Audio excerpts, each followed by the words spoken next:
video na pwedeng maging ebidensya para mapatunayang may paglabag si General Torre sa pagka-aresto dyan kay dating Pangulong Duterte.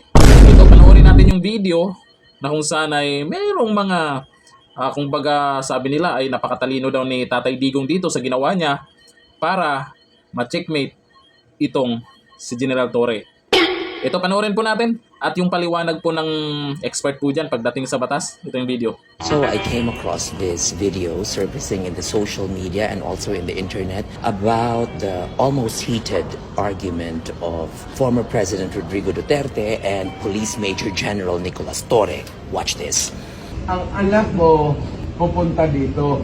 President, hindi darating yun. Kasi hindi mangyayari Bigyan yun. mo ng kung gano'n, okay lang po. Hindi niyo papasukin. Make it clear. Yes, sir. Hindi pa pasukin, sir. Hindi ninyo, niya ikaw, Yes, sir. hindi mo Upon my order. hindi mo pinapasok. Yes, sir. Upon my order, sir.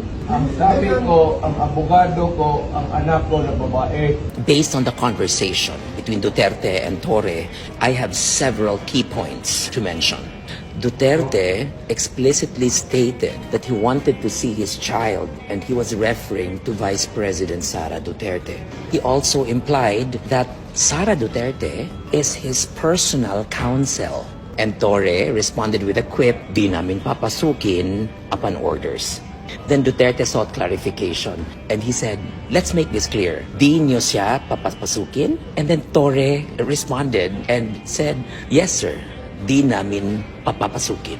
Checkmate. Under Section 12 of the Article 3, which is the Bill of Rights of the 1987 Constitution, any person under investigation for the commission of an offense shall have the right to be informed of his right to remain silent and to have competent and independent counsel, preferably of his own choice. If that person cannot afford the services of counsel, he must be provided one. These rights cannot be waived except in writing and in the presence of counsel. Since former President Rodrigo Duterte was denied of his constitutional rights of a personal lawyer of his choice, then that could be a violation. Then if proven, this could render the arrest illegal or at the very least tainted with serious irregularity. Rodrigo Duterte is really the greatest political tactician of this time.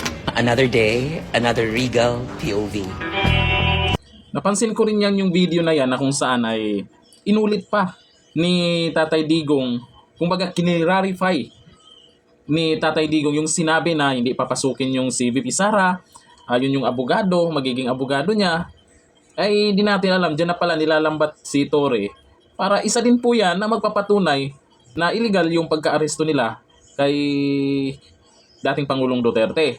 Makita natin naman dyan sa mukha po ni Tatay Digong na mukhang kampante naman siya. Ito ngayon nangyari kaya marami pong mga nagalit. Hindi ko kasi maalis sa mga tao ang mag-alala kay Tatay Digong kasi mag-80 years old na po yan. Karamihan nag-alala po sa kanyang kalagayan, sa kanyang kalusugan. Kasi 'di ba hindi pinapasok po yung doktor. Meron parang nurse lang ata yun na kasama ni Tatay Digong. Kaya dito Torre, nako. Yung katapangan, tapang ni Torre diyan.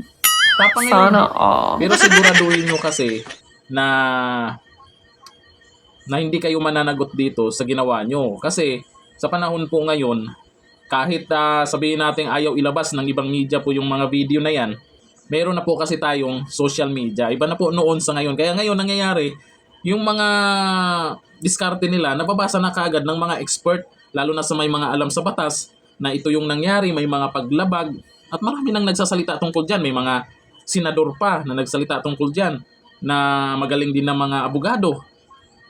Kaya ito din po yung magiging dahilan, kaya malaki ang posibilidad di umano na si dating Pangulong Duterte ay maibalik dito sa Pinas.